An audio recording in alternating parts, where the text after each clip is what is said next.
And welcome to the Writer's Life, the place where you get the sight, sound, smells, taste of my particular writer's life, and where you get the truth about the writer's life. Subscribe if you haven't already. Punch the like button, punch it, and tap the bell for notifications so that you don't miss out on one single exciting video. I got to take one of these off. Okay, that's better. I got bugs all over me. It's like an Indiana Jones movie, or like one of my freaky trips, tomb raiding someplace. I go outside to work. I just finished a novel, and I go outside, and it's a nice day, and so I was out working outside on the terrace, and insects are all over the place. They're confused because it's like, oh, hey, Stan, it was like cold yesterday, but now it's warm, so let's go outside and play on that human being sitting there typing or whatever he's doing. Yes, it's beautiful out, so I hope you're not watching this right now. I hope you are outside enjoying yourself. Sunday's a work day for me. This isn't really work, believe me. But if I call it work, then, like my mother doesn't get mad at me or anything like that. Don't smile, then. Don't smile till you get your new tooth. Oh, speaking of that, it's October 1st, right? Got to change the calendar. What do they call it? Rabbit? I don't know why they call it that.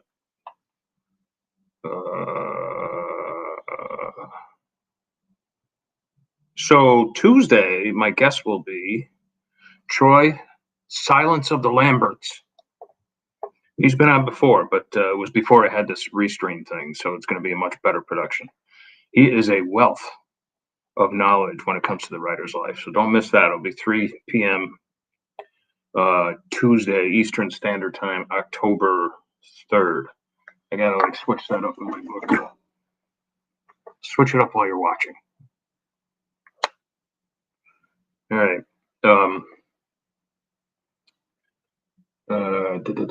Don't forget to go to the store, or the website anyway, www.vinzandrew.com, vinzandrew.com, for all your thriller needs. Pick up my new Writer's Life video lecture series. You can get it directly off the site, or you can go to Amazon to get it. Speaking of Amazon, I was watching a little bit of Breaking Points, the independent news channel. And this one guy was really dissecting the new lawsuits and Federal Trade Commission filings that have been made against Amazon, since they believe that Amazon's a monopoly, which they essentially are, at least in terms of the writer's life. Like 85% of our income is derived from Amazon. But it's interesting this time around because, they've had court cases before and all that. You guys remember 6 years ago or something like that. I think it was 6-7 years ago. They had that fight with Hachette, and I actually was asked to speak on Amazon's behalf and all that sort of stuff. And I went out to like news programs like Bloomberg and Fox, and I think CBS even called for 60 Minutes, but then canceled it at the last minute. But I wasn't asked to defend Amazon or Hachette either way. It was more like my take. I had written a blog post about how like there just should be, it should be even, amongst all the stores and all that sort of stuff. There shouldn't be a monopoly, basically, is what I was trying to say. No one should have a monopoly. But I defended Amazon insofar as if they hadn't invented independent publishing, really, as we know it now, in 2008 with the Kindle e-reader and their Kindle publishing platform, a lot of us would be out of business because, I got back into the game after having been, received huge deals that really didn't go anywhere. I got back into the game with a publisher who was working directly with Amazon as like a third party seller, and I sold a ton of books, and so therefore I got a big deal with one of the Amazon publishing imprints. Now the people who are fighting Amazon right now, at least in terms of bookstores and things like that, there's and publishers, they're complaining that Amazon publishing pushes their books first, beyond all others. And it's the truth, they do, because they can. And why wouldn't they? So I was fortunate enough to get like nine books with them, which is, it's not unheard of. Some of the authors they've had there for ages, but like I made hundreds of thousands of dollars for them, and that wasn't good enough. They want like millions of dollars coming from their authors or whatever. But once they let you go, they don't push you anymore, and you realize that it was all just a big dream. It was a big fantasy, like that what they're doing, Amazon publishing, it's not real. It's the numbers are fabricated almost. I mean, you're really selling that many books, but it's not reality.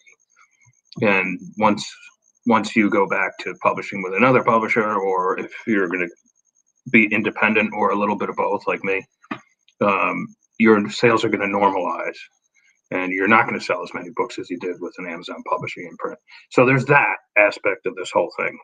And I don't know if the publishers are going to really make out well with going up against Amazon publishing, because in my mind, they can do what they want. If they want to push their books, use all their marketing power to do so, I think they can, and they will. And I don't think there's really any law that can stop them from doing that. It's just the way it is. I harbor no ill feelings about that. Where I get the wrong rub is two things. Now, Amazon, I guess, doesn't pay for shipping, or doesn't. They say they don't make the customer pay for shipping, but they actually do, through like a hidden tax, which is lobbed onto the third-party seller. See, Amazon isn't a store; it's really a platform for third-party sellers, and every independent writer who publishes on Amazon is essentially a third-party seller. We're paying that tax and advertising for the right to have access to hundreds of millions of potential buyers, right? And it works, because this month I had a very good month this past month, and September, as compared to like Draft to Digital. I don't think I sold like 15 books on Draft to Digital. It sucks. The platform sucks. I don't care what anybody says. Unless you have and I'm sorry, I don't mean to step on anybody's toes about that, but you just get lost in the ether there, unless again, you're advertising like on Facebook or something like that, and pushing, the Nook version, or pushing the Kobo version, or pushing the Google version, or the Apple version, not Google. But so again, you'd have to pour money into advertising. But I don't do that. I try not to do it. I advertise on Amazon, for instance, like the first couple of weeks, and then I just slowly let it